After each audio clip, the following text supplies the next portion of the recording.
Hi, welcome to This Week in Ames. I'm Susan Guiazda. On today's show, we check in with the Ames City Assessor.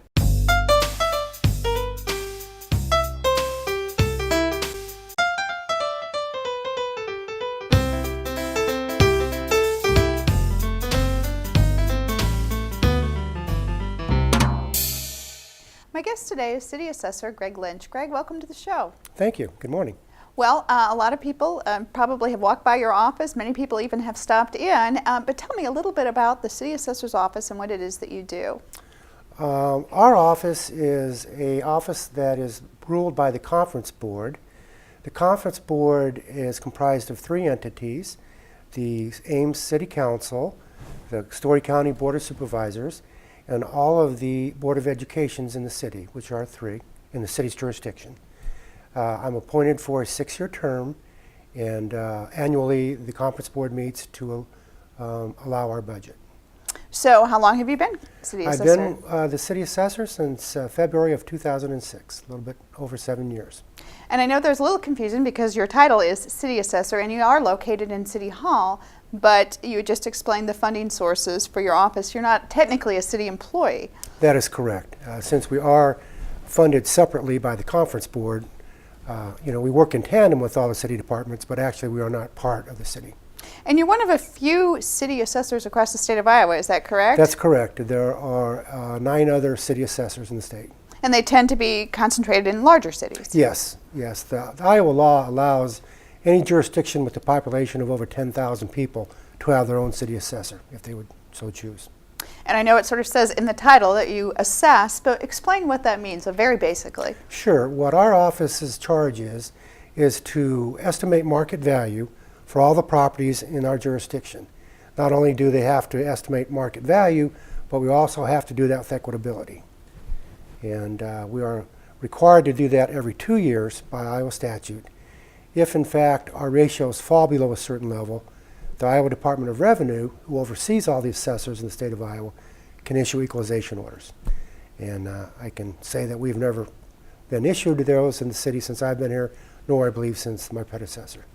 So if you own property in the city of Ames, whether it be residential, commercial, business, you have a value assigned to it. That's correct. And that is what your taxes are based on. Correct. And then there's all sorts of formulas on how your taxes are actually billed. Yes. As far as... There's rollback and... Oh, yes. We have an assessed value, then you have a taxable value. But to get to the taxable value, there are different components that come into play. And it depends on where in Ames you live. If you live in a different school district versus another, there's different taxes. Yes. Each school district is funded by part of your taxable income from real estate, and whatever funds they would need is used and calculated by them, and then that levy is placed against the taxable property. It's really a kind of a complex structure, but I think the assessment part is probably the most easily understood. You're simply assigning the value, and you have to understand lots of different property components when you're making those decisions. That is correct. That is very correct. I always like to say my job is to find value, not to preserve it or protect it, and that's always been my philosophy, and thank goodness I've been able to do that since I've been here. So in the city of Ames, is there ag property, or is it? There are a few parcels. Okay, so you have to value agricultural property all the way up to some kind of huge yes, structure. Very complex, investor-owned, multi-tenant properties. And I'm sure there's always a lot of interest from the property owner on the value that you yes, put on their property. A lot of times there's just differences of opinions as to what we think the market value is and what they think the market value is.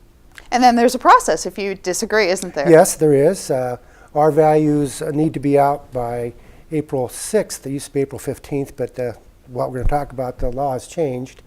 There's a protest period. If you don't agree with our assessment, then you can file a protest with the Ames City Board of Review. You have a hearing if you would so choose, either oral or non-oral. And the Board of Review is made up of 5 members. They are all residents of the city, and they independently come to a conclusion of value as to what the property is worth according to the information provided to them. Now, I know there are appeals, but in the scope of things, you assess thousands of properties. Is that correct? Yes, I think we have about 18,000 parcels in our jurisdiction. So constantly looking at those properties, assessing value, determining the worth. Do you have to continually be educated on this? How do you Yes, we do. As a requirement for being an assessor, the Iowa Department of Revenue requires 150 hours of continuing education every 6 years. Of that 150 hours, 90 has to be tested. Wow. And it's not just you. You do have an office. Yes, there are 6 people in our office. There's myself, Brenda Swaim is the chief deputy, Matt Emerson is our GIS coordinator, or GIS IT person, and Judy Hemerman has been around for quite a while, Julie Erickson, and Mitch Frideau is the residential appraiser. And it's interesting how much GIS has changed the work that you do, and technology has had an impact. One of the other changes that has happened recently now is known as Senate File 295, something that business owners, commercial property owners should be aware of. That is correct, Susan. In 2013, the Iowa legislature passed Senate File 295, and it has had the most sweeping and largest impact on taxation probably in the history of the law since it's been codified. And what happens is there's 4 major components of that new law, and the first being that there's a commercial and industrial rollback that has been put in place. The rollback is very similar to the residential rollback that people receive on their homes right now. It sets the rollback for 2013 at 95%, and then it decreases in 2014 to 90%. It also changed the allowable growth that is between the residential classification and the agricultural classification. I'm not going to go into that because that's a very lengthy discussion. I think it's just important for property owners to understand that the allowable growth has decreased from 4% to 3%. I think a lot of commercial property owners are very pleased with this bill. I know that there has been discussion over the years of inequity in the property tax system. That is correct. And this was one of those attempts at addressing that. Is that correct? Yes. I've been in the assessment field on and off for over 20 years, and in every one of those years there's been talk of trying to change the structure of the way that real estate taxes are applied to the classes of property. This has done that. I think it is very beneficial to commercial and industrial property owners, and it actually will help the residential with the allowable growth being decreased. It will also establish a multi-residential class of property that will take effect in 2015. We're not going to talk about that a lot this morning, to simply let people know that you might not have qualified for the property business tax credit, which we're going to talk about, because of that multiple residential property class that will be coming in 2015. So Greg, if you're a business property owner, what do you need to do to prepare for this new legislation? Well, what our office has done is we have looked at the way the law was written, and we've had a lot of guidance from the Iowa Department of Revenue on how to interpret the law, and we went ahead and identified 1,178 properties that we believe would be eligible for this business property tax credit, and mailed those to 845 property owners. So you should be looking in your mail. Well, we mailed those last Wednesday on November 6th, so you should have received those by now. The application is pre-filled for you. All you would have to do is look at it, make sure that you own the property that is listed on the application.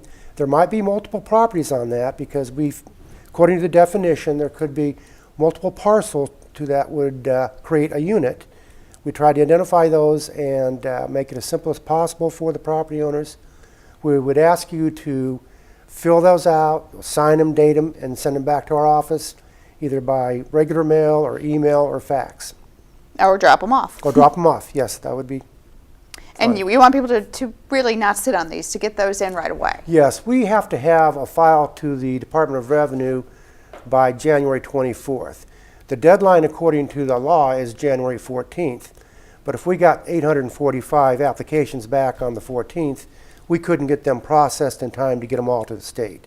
So we're asking everyone, if you would, to please fill those out and return them to us by the 7th of December. Great. So get those in right away. Now, if you didn't get one and you think that you should have, did they just contact your office? Yes, if they would. Email or call us.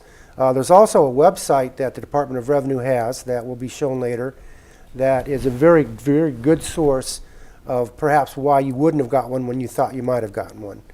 And really, I think probably this might be a good point to let property owners know if they had a commercial property that is a apartment complex or a mobile home or a Section 42 housing, manufactured home community, land lease community, or assisted living facilities, you did not get a business property tax credit application because you will be part of the new classification multi-residential in 2015. Yeah, so there may be people wondering where theirs are coming and if they're in one of those categories. Yes, and I think the important thing to know about the multiple residential classification is it's property that is intended or used for human habitation. So Okay. that's the key to that definition. So if that's what your property is, don't expect a mailing from you. Correct. Okay, very good. Now, we always get this question, can I fill it out online? Do I have to, You can print it out if you would like. okay. You can go to the Department of Revenue's website and print one application out, sign it, scan it back, and email it to us, however you want to get it back to us. Okay, but there's no fillable forms at this point. I don't believe so. Okay, and that signature is always very important. Yes, So and date. hard copy, send it back in, and then and then what happens? What's the step after that? When you get the forms When we back? get the forms back, we will start entering them into a file.